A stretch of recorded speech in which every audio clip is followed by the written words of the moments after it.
ಈ ರಾಜ್ಯದ ಹಿಂದುಳಿದ ವರ್ಗಗಳ ನಾಯಕ ಅಹಿಂದ ನಾಯಕ ಇವತ್ತು ರಾಜ್ಯಪಾಲರು ರಾಷ್ಟ್ರೀಯ ಕೊಟ್ಟಿರೋ ವಿಚಾರವಾಗಿ ಅದರ ವಿರುದ್ಧವಾಗಿ ಎಲ್ಲ ಹಿಂದುಳಿದ ಜಾತಿಗಳು, ಶೋಷಿತ ಸಮುದಾಯಗಳು ಅಹಿಂದ ಚಳುವಳಿ ಮುಖಾಂತರ ಈ ರಾಜ್ಯದ ರಾಜ್ಯಪಾಲರಿಗೆ ವಜಾ ಮಾಡಬೇಕು. ರಾಷ್ಟ್ರಪತಿಯವರಿಗೆ ನಾವು ಒತ್ತಾಯ ಮಾಡ್ತಾ ಇದ್ದೀವಿ, ರಾಜ್ಯಪಾಲರನ್ನ ವಜಾ ಮಾಡಬೇಕು. ಈ ಭ್ರಷ್ಟ ರಾಜ್ಯಪಾಲರು ಕರ್ನಾಟಕದಲ್ಲಿರೋದು ಲಾಯಕ್ಕಿಲ್ಲ.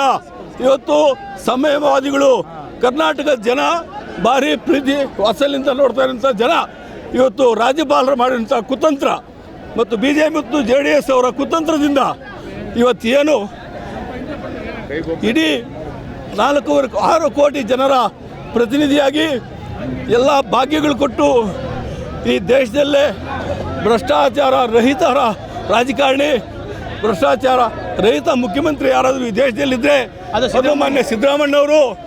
ಅವರ ವಿರುದ್ಧವಾಗಿ ಪ್ರಾಕೃಷ ಕೊಟ್ಟಿರೋದು BJP ಮತ್ತು JDS ಅವರ ಕುತಂತ್ರದಿಂದ. ಯಾಕೆ ಇವತ್ತು ಅವರು ಭ್ರಷ್ಟಾಚಾರ ಮುಚ್ಕೊಳ್ಳೋಕ್ಕೆ 40 ವರ್ಷದಿಂದ ಒಂದು ಕಪ್ಪು ಚಿಕ್ಕೆ ಇಲ್ಲದಂಥ ಮುಖ್ಯಮಂತ್ರಿಗಳ ಮೇಲೆ ವಿನಾಕಾರಣ ಗೂಬೆ ಕೂರಿಸಿ ಅವ್ರನ್ನ ತೇಜಾವಜ ಮಾಡ್ತಾ ಇದ್ದಾರೆ. ಈ ರಾಜ್ಯಪಾಲರನ್ನ ತಕ್ಷಣ ವಜಾ ಮಾಡಬೇಕು. ನಾವು ರಾಷ್ಟ್ರಪತಿಗಳಿಗೆ ಕೂಡ ಅಹಿಂದ ಚಳುವಳಿಯಿಂದ ದೂರು ಕೊಟ್ಟಿದ್ದೀವಿ 5ನೇ ತಾರೀಕು.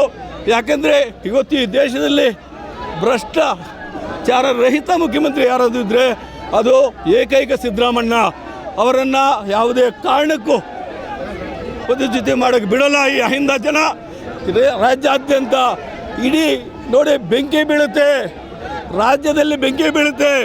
BJP ಅವರು ಹುಷಾರಾಗಿರಿ, JDS ಅವರು ಕುತಂತ್ರ ನೀವು ಕೇಳಬೇಡ್ರಿ.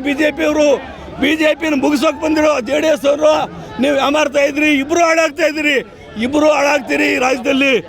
ಒಬ್ಬ ಸಿದ್ದರಾಮಯ್ಯ ಏನಾದರೂ ನೀವು ಮುಟ್ಟಿದ್ರೆ ಇಡೀ ರಾಜ್ಯದಲ್ಲಿ ಬೆಂಕಿ ಉರಿಯುತ್ತೆ. ಯಾಕೆಂದರೆ ಎಚ್ಚರಿಕೆ ಕೊಡ್ತಾ ಇದ್ದೀವಿ. ಇವತ್ತು ಫ್ರೀಡಮ್ ಪಾರ್ಕಿಂದ ಇವತ್ತು ರಾಜಭವನ ಮುತ್ತಿಗೆ ಹೋಗ್ತಾ ಇದ್ದೀವಿ. ಇವತ್ತು ದಯವಿಟ್ಟು ಹೇಳ್ತಾ ಇದ್ದೀವಿ, ಮಾನ್ಯ ರಾಷ್ಟ್ರಪತಿ ಅವರು ರಾಜ್ಯಪಾಲರ ವಜಾ ಮಾಡಬೇಕು ಅಂತ ನಾವು ಒತ್ತಾಯ ಮಾಡ್ತಾ ಇದ್ದೀವಿ. Thank you. ಚಂದ್ರಬಾಬು ನಾಯ್ಡುಗೆ